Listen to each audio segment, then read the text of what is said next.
Hey guys, welcome to Movies and That. I'm going to hit you with 2 videos today because of my recent crazy hiatus. I think it's been 10 days or over that since the first video, and I'm going to give you my, I know it's a little late, but I'm going to give you my top 5 movies of 2014. And I'm going to start at number 5 and I'm going to lead up to number 1, and you guys are going to be on the edge of your seats waiting to see what my number 1 is. But when you see what my number 1 movie is, you probably won't be surprised. But at number 5 of my top 5 favorite movies of 2014, I'm going to keep saying that, is St. Vincent, of course. Whoops. I unfortunately had to get this on DVD. I wanted it on Blu-ray, but I went to FYE to trade in a bunch of stuff to get store credit, which I did. They were out of the Blu-rays, they had the DVD. I figured, what the hell. Blu-ray, DVD, Bill Murray is fucking awesome no matter which way you watch him. And he is incredible in this movie. He doesn't phone this performance in like he does sometimes. This is an actual great performance by Bill Murray. He's unbelievable in this movie. He plays this curmudgeon, grumpy neighbor to these 2 people that are new in town, new to the neighborhood. Melissa McCarthy's character, who's a radiologist or whatever, and her young son, who, Bill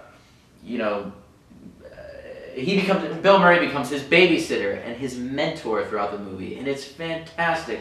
And Naomi Watts gives a performance as like this Russian prostitute. It's like, I know Naomi Watts is English, but you would think that after you watch this movie, you're like, that broad is definitely Russian for sure. That's how authentic her accent is in this. Great performances, great movie. Bill Murray is the fucking man. One of the greatest human beings on the face of the earth that I've never met. Watch this movie, St. Vincent. Absolutely fantastic. That's number 5 on my list. Coming in at number 4. And as you can see, I have the amazing Walmart exclusive slipcover. Yes, of course, we have the team on the back, but on the front we have Groot. Just a single slipcover of just Groot in all his tree glory. And I love Groot. Groot is like my Chewbacca. I have a cousin who's obsessed with Star Wars, and he loves Chewie. And when I have kids, of course they're gonna love Star Wars, but at the same time, they're gonna know about Groot, because Groot is more like my Chewie. And Groot he's great. I mean, it really got to a point in the movie to where I was sitting there watching this movie, this comic book movie, this rock opera in outer space, and it got to a point to where I got teary-eyed because of this fucking tree. And that's when I realized, I'm like, this is my favorite character of the bunch. He doesn't say much, but he is the biggest heart out of all of them. I love Groot. I love this cover. I fought to get this cover at Walmart, and it's a great slipcover. There's the team there, the Guardians there, and then we have Groot and all his lenticular glory. And but I highly recommend Guardians of the Galaxy, even if you're not a comic book fan. It's still a fun movie. It's absolutely fantastic. Guardians of the Galaxy, Groot rules. That's all I gotta say. At number 3, we have Whiplash. We have this brilliant, beautiful cat and mouse character piece between J.K. Simmons and Miles Teller. It's insane. This young, naive 19-year-old who's fighting to be the best jazz drummer he can be. He wants to be the best there is. He wants to be the next Buddy Rich. And then we have this dude who kind of stands in his way, but at the same time inspires him to be the next Buddy Rich. And this movie right here, I'm not going to say too much about it. You guys should just see it. But I will say that this has the best climax to a movie that I've seen in at least 7 years. 7 years, man. And I really, truly sat and thought about that after I saw this movie. And this movie has the best climax to a film that I've seen within the past 7 years. And J.K. Simmons gives a great performance, and he won the Oscar, which is no surprise. But Whiplash is one movie that I recommend. If you've never seen this before, you see it out in the store, blind buy it, add it to your collection. It's definitely worth it. This movie is incredible. It's a movie about jazz musicians, and the whole time you're watching this movie, you're on the edge of your seat. It's insane. So, yeah, Whiplash. And my number 2 favorite movie of 2014. Nightcrawler with Jake Gyllenhaal. Jake Gyllenhaal definitely got snubbed for the Best Actor nominee. I really think that he deserved the Best Actor nominee for his portrayal as Lou Bloom, a psychopathic, sociopathic maniac. I mean, this is insane. I mean, you could... This movie is about a guy who will stop at nothing to become the best at what he's doing at his job. And his job is he's a videographer for, he's a freelance videographer who takes the news footage of bloody crimes and whatever that he sees, and he takes them to news stations and they buy them off of him, and he really kind of makes a huge reputation for himself as he gets better and better at what he's doing. But as he's getting better and better at what he's doing, he's becoming a bit more,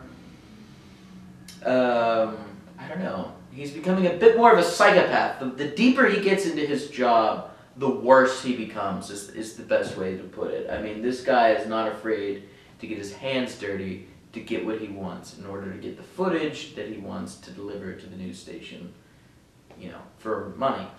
And, I mean, this movie is, first time, it's the directorial debut of Dan Gilroy, who wrote this movie, and I mean, what a character study, what a psychopath this dude is. But this is truly, if you study film and you know film, this is something where it's like you have your beginning, your middle, your end, you're in, your normal world, your inciting incident, your climax, your rising end, everything. This movie is a blueprint of how everybody should make movies, and especially with the characters. The characters are so deep and thick and developed, and Lou Bloom is, you can tell that the screenwriter wrote this movie and he had Lou Bloom's entire childhood in his head, but we only see Lou. Like, we see Lou for who and what he is in this movie, but we have no clue of his background at all. But the screenwriter had in his head all these things going on, why he is the way he is, and this is going to be a cult classic movie. Definitely. Within the next 10 years, there are going to be kids, they're going to be sitting around, drinking some beers, or just sitting around who just genuinely love movies, and they're going to be watching this movie, Nightcrawler. Unbelievable. This is another one. If you've never seen it, blind buy it. Boom.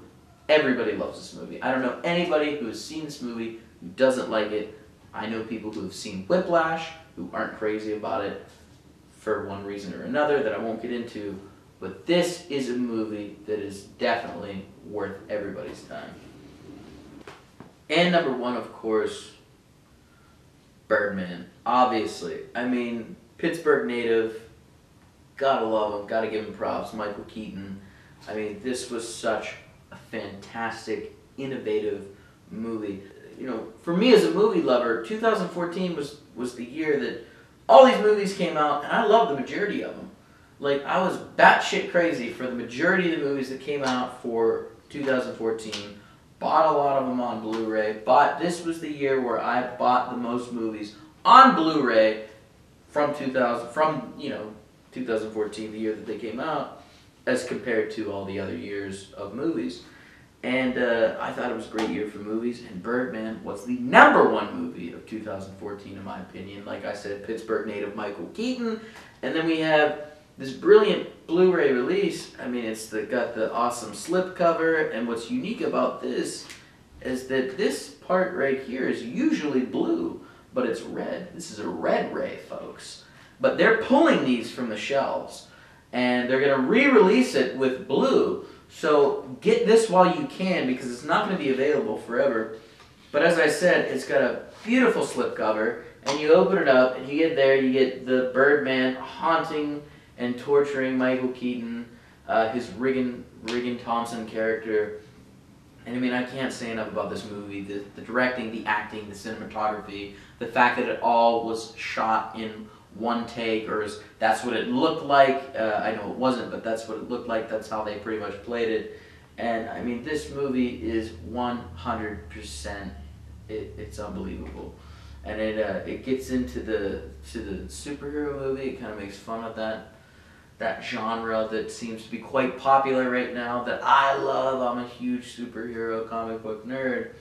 But, you know, there's a point here where they need another actor to play the part that Edward Norton ends up playing, and, you know, Michael Keaton's walking with his manager, who's played by Zach Galifianakis, brilliantly played by Zach Galifianakis, and he says, you know, what about Jeremy Renner?